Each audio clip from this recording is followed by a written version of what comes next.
bade erga bade guyyaa lama jira har'a deebi'ee sayidon surprise gochuuf gara manaa deebi'ee jira maatiin kootiin beeka sister biran okadde ture sababin badeefillee harka kafalachuuf isallee wabillee jechuudha maalaaf didhan dhaga'uuf akkam akka ta'an dhaga'uu fi wabin sayidon akkuma beektanitti na barbaadaa jira sayidon na barbaadaa jira anis erga bade guyyaa lama guuteera isatti bilbilee furtuun isaa harka jira mana bannee kimoota akkanatti buna qoqopheessinee surprise gochuu Yoyaa harka fuunii hordoftoota kabajamtoota channel YouTube Askaalat jalatti argamtanii jirra jirtu ani jira nagaa kiyya galata waaqayyo kam jirtu hordoftoota kiyya እንግዲህ akkuma argaa jirtanii prankichi kuni ግን yooma akka dhumatee akka dhumatu hin beeku baay'ee matakkan golfe dhugaa dubbachuuf iddoo takkan golfe maaliif jennaani beelluma ofirraa baase tan kaadhe kan jettin na kofalchiise ግን dhugaa dubbachuuf yeroo takka yoo na laalee baay'ee matakkan ajaa'ibu jarri kuni inuu isaan lammata prank wal godhannatti fakkaata jedhechuu yoo prankidha gine ishiin immoo akkamitti gaafuma tokkichisan badde jarri komoodii nutti qabachaa jiru moo akkamii akkaataa isaanii እንግዲህ Ayuun badde ammoo argamte akkuma argaa jirtanii dhiifama gaafachaa jirti yaa prankidha jetteeni haa ta'u malee immoo prankidha dhiifama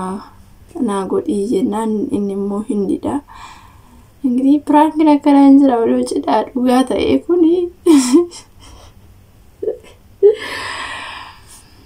cidha dhugaa odoo ta'e dhugaa dubbachuuf ana waan ajaa'ibe dhugaadha wanni kun dhugaadha ani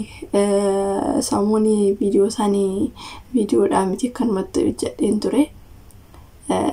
jarri kun prankidha jennaanii ijoollee baay'een dhugaa dubbachuuf prankii miti dhugaadha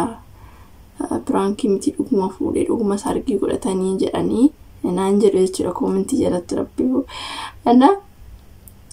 oduu cidha dhugaa ta'e namni akkamitti cidha irratti prank wal godhame draa keessan siniyyuu faradaa dhugaa dubbachuuf baay'ee tokko na ajaa'ibe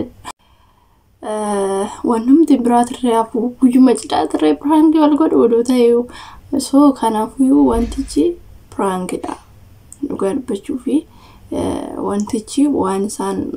hojjetan kun hundumtuyyuu cidhaarree ta'e maalirree ta'e prankidha kanaafuu wantichi prank akka ta'etti hubadha na akkasiniin jedha yeroo nani viidiyoon hojjedhe sanarratti jechuudha ijoollee baay'een prankidha miti dhugaadha warreen jettanii jechuudha amma kana gaaf maal jettu iskiirra deebi'aadha jarri prankidha dhugaa dubbachuuf prankuma dhugaadha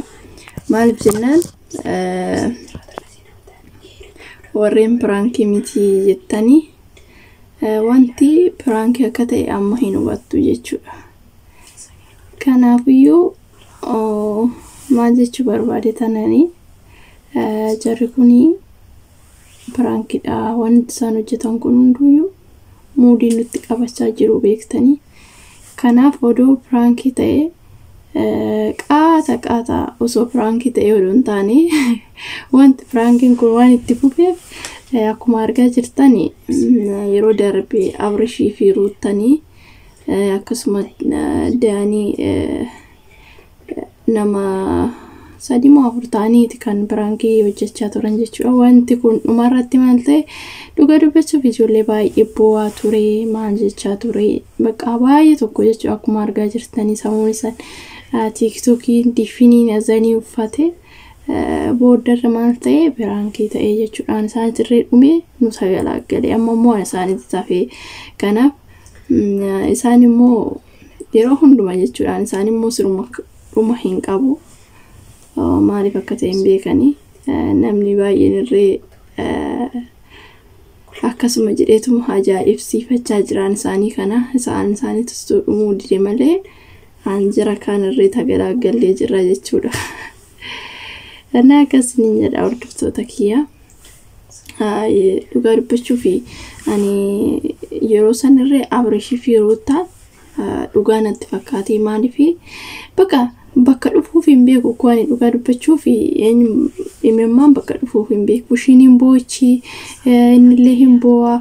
dhugaa dubbachuuf maaliif akka ta'e hin beekan imimmaan bakka isaanii dhufuuf hin beeku dhugaa dubbachuuf amboocha kanatu baay'ee tokko na ajaa'ibe ergasii dhumarratti maal ta'e piraankidha yeroo dhumatu piraankidha hin jenne ergasii beektanii ijoollee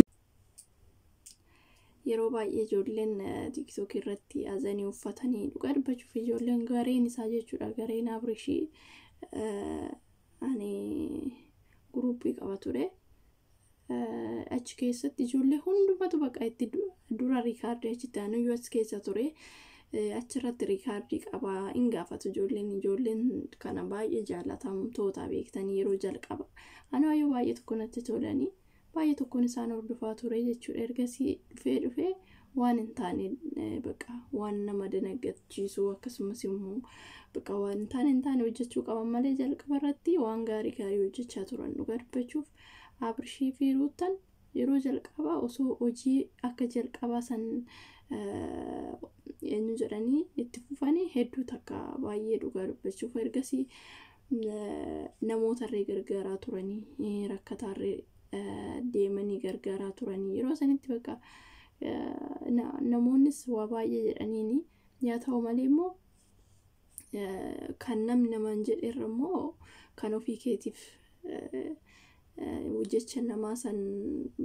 bakka laachuu fi baatte ofii keetiif hojjette fudhatama qaba jechuudha. Kanaaf abrishii ijoollee irraa qarshii nyaachaa ture bakka waa baay'eedha kan gidii itti duulaa turanii yaa ta'u malee inni nama akkasiin turre jalqaba irratti jechuudha. Amma gin waan hin taane beektanii kaa xiqqooshii qarshiin kunis nama kurumsaa mitiire gaafa xiqqoosheen jedhan waan hin taane hojjetu jechuudha. Na kana sinin jedha maaliif ani fakkeenyaa fi namoota amma fakkeenyaa fi ani namoota hordofaa ture keessaa aaddisii fi qaadiyeen beektu jechuudha. Ijoollee baay'ee jaalladhu isaanii yeroo baay'ee waan gaarii hojjechaa turan dhiyeenya kanarratti bakka waan badaa bakka waan namatti hin tolle waan ijoollee kiristaanaatirraa kan hin eeggamnedha kan hojjetan piraankii isaan hojjetan warreen isaan hordoftanoo ta'e isaan booda bakka namoonni baay'een amma akkuma argaa jirtan badaa hordofaan jiran ani hoduma waa beeta'e ani viidiyoo isaan gadlakkisanii na jalan darbu viidiyoon isaanii baay'een isaan hordofa kanaaf isaan illee eenyu na jedhe nan dhiise isaan booda immoo ammas immoo jarri kuni maaliifan kana kaase jechuudha waa'ee jara kanaati jechuudha. Kanaaf wanta hojjettu san wanta karoora qabu wanta hojjettu sanii wanta karoora qabu wanta irraa barachuu danda'an waan nama fayyadu gaafa hojjetanii hanga tuffatamanitti osoo hin taane likkumatti wayya. Maaliifan kana jedhee isaanii kun hin dheerate garmalee dheerate dhugaa dubbachuu fi booddee namoota baay'een odoo argitanii dhugaa dubbachuu wanta Ayuun ajaa'ibaan isaanii kun uuma akka dhumatu gin kanaaf hojii isaaniitii kuni dhumachuu baatee wanti eenyu jedhan jiru gina yeroo tokko waan piraankii ta'e kana ani gaafan piraankiidha kuni wanti kun piraankiidha gaafan siniin jedhu piraankii miti dhugaadha wanta akkanaa dhukumaa cidha godhatee maal jedhee jedhanii enggidi ishiin kun mee haa ta'u malee immoo guyyaa kanarratti illee guyyaa gaa'elaatirree akkamitti namni guyyaa gaa'elaa pirankii nama godha oduu gaa'ela ta'e jechuudha oduu namatti fakkaatu kun waanuma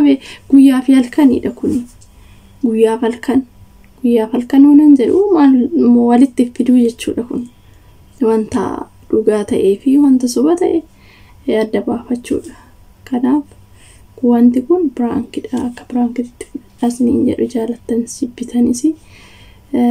haa ta'u pirankii isaaniitillee nu ittiin bohaarree jirra warroota dhugaadha jedhaniitu na ajaa'ibeena sidha godhachuun dhugaadha yaa kan namni tokko amma fakkeenyaaf namni challenge way hojjetu tokko hin jiraami namni akka ilaaluuf waan bakka sirriitti waan